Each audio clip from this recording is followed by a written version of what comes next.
Appels, pages internet, liens malveillants, tels sont les moyens par lesquels quelqu'un peut t'escroquer au XXIe siècle. Mais que dirais-tu si quelqu'un essayait de te vendre la Tour Eiffel, Big Ben ou même le pont de Brooklyn? Difficile à croire, mais toutes ces choses et tant d'autres similaires se sont produites au cours de l'histoire.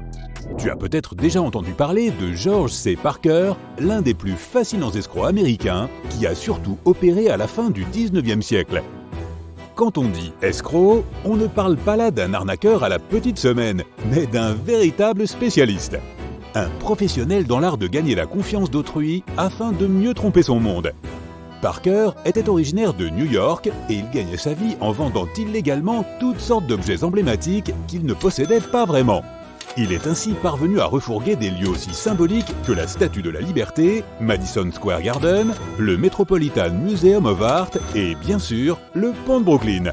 C'est pour cette arnaque qu'il est le plus connu, puisqu'il a vendu le pont à plusieurs reprises, au moins 2 fois par semaine. Une fois, il est même arrivé à exiger un prix de 50 000 $. Le nouveau propriétaire ne savait absolument pas qu'il était victime d'une escroquerie, jusqu'à ce que la police de New York n'intervienne pour l'empêcher de traiter le pont comme sa propriété privée, en installant des postes de péage au milieu du pont de Brooklyn, par exemple. Le pont de Brooklyn a ouvert ses portes à la fin du XIXe siècle. C'était un pont à péage, ce qui signifie que les piétons devaient payer de l'argent chaque fois qu'ils voulaient le traverser. Les cavaliers et leurs chevaux devaient s'acquitter de 5 cents, et pour ceux qui avaient une calèche, cela coûtait jusqu'à 10 cents. Des dizaines de milliers de personnes traversaient le pont chaque jour lorsqu'elles se rendaient au travail, de Brooklyn à Manhattan. Quelques années plus tard, ce péage pour piétons a été abrogé, mais certains ont manifestement pensé qu'ils pouvaient le remettre au goût du jour.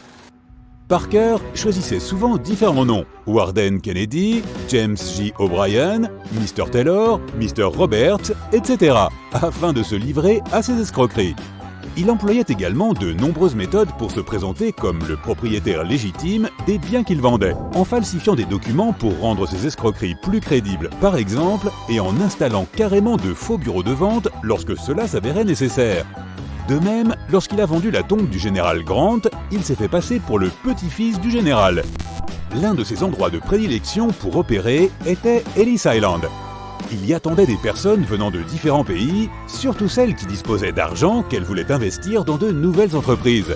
Ses cibles préférées n'étaient pas seulement les personnes qui voulaient emménager aux États-Unis, mais aussi les touristes lors de leur première visite à New York.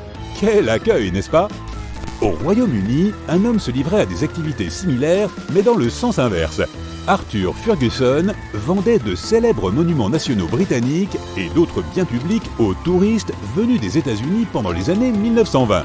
Il a ainsi revendu des monuments comme Big Ben, la colonne de Nelson à Trafalgar Square et même Buckingham Palace. Et oui, il n'hésitait pas à vendre les mêmes bâtiments encore et encore, trouvant à chaque fois de nouveaux acheteurs. S'il a réussi à escroquer tant de monde, c'est que les acheteurs n'étaient pas bien informés et qu'ils étaient par ailleurs bien trop gênés pour dévoiler leur histoire en public une fois la supercherie découverte. Ferguson s'est ensuite rendu aux États-Unis et a vendu la Maison Blanche à un éleveur censé lui payer 100 000 $ par an. Tout comme George Parker, Ferguson a aussi essayé de vendre la Statue de la Liberté à un touriste australien. L'homme voulait acheter l'impressionnante structure, mais il n'a pas pu rassembler les fonds nécessaires à temps. Ferguson s'impatientait de plus en plus, remettant sans cesse la question sur le tapis et poussant son acheteur à obtenir l'argent. Ce dernier est vite devenu très méfiant. Finalement, il a décidé de raconter toute l'histoire à la police. Ils ont finalement réussi à attraper Ferguson. Il a été condamné à 5 ans de prison, car ils ont bien vite découvert les autres arnaques qu'il avait commises dans le passé. La Tour Eiffel a également été mise en vente quelque part dans les années 30. Victor Lustig était un autre escroc célèbre, âgé de 46 ans à l'époque. Il a défrayé la chronique américaine à la fin des années folles, ainsi que dans celle du reste du monde. Pendant son séjour à Paris, il a conclu une énorme affaire. Il a vraiment vendu la Tour Eiffel. Et pas qu'une fois, mais bien 2. La méthode de Victor était assez simple. Il a organisé des rencontres avec des hommes d'affaires qui avaient tous besoin de ferraille. Il les a convaincus que la Tour Eiffel allait être démolie, car elle avait désespérément besoin d'être réparée. Ainsi, celui qui offrait le meilleur prix obtiendrait les matériaux. C'était un homme charmant, doué d'une grande éloquence, ce qui l'a clairement aidé à convaincre ses acheteurs que la Tour Eiffel pouvait vraiment leur appartenir une fois l'affaire conclue. Il avait des dizaines de faux passeports, changeant souvent de nom lorsqu'il s'adonnait à ces transactions illégales.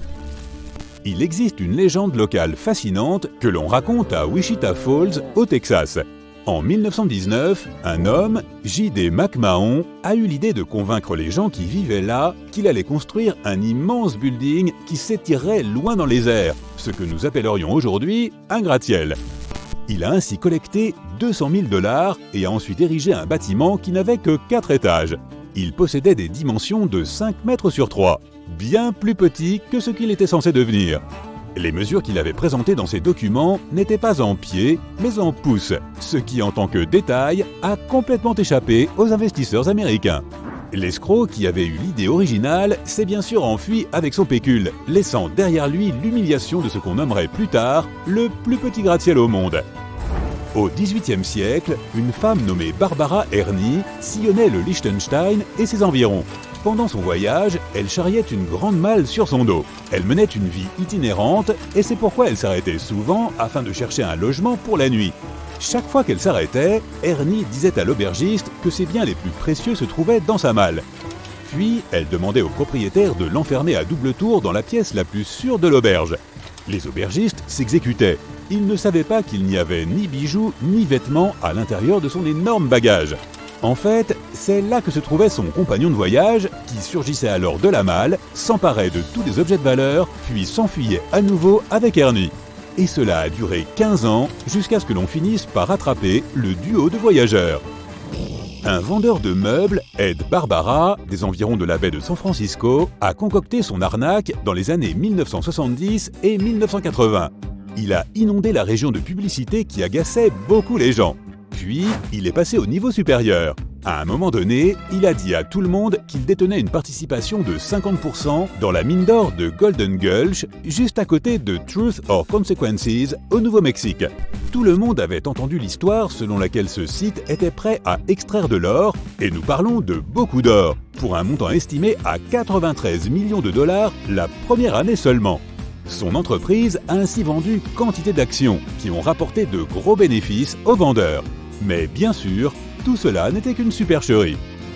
Un certain chauffeur de camion se trouvait sans emploi en 2010. Il a donc eu une idée plutôt inhabituelle. Il a essayé de vendre l'hôtel Ritz à Londres pour près de 300 millions de dollars. Une bonne affaire pour la personne qui voudrait l'acheter, sachant que sa valeur réelle était censée excéder les 700 millions de dollars. Le chauffeur prétendait être un bon ami des propriétaires de cet hôtel de luxe. Il se présentait également comme leur associé.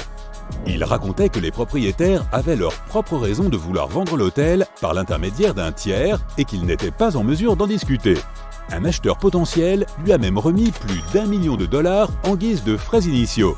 Notre chauffeur de camion lui a ensuite dit qu'il avait reçu une meilleure offre et qu'il accordait donc sa préférence à un autre acheteur.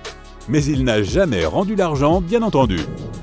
Les gens ont aussi essayé de vendre toutes sortes de choses bizarres sur Internet. Par exemple, au début des années 2000, alors qu'Internet n'en était qu'à ses débuts et que beaucoup de gens ne comprenaient pas encore le concept d'achat en ligne, un Australien a tenté de vendre un pays entier sur eBay. Ouais, tu pouvais ainsi acquérir la Nouvelle-Zélande dans une vente aux enchères d'1 mois et le prix de départ était d'1 centime australien. Certains acheteurs potentiels ont pris cela très au sérieux. Et le prix a fini par atteindre les 3 000 $ avant qu'eBay n'intervienne.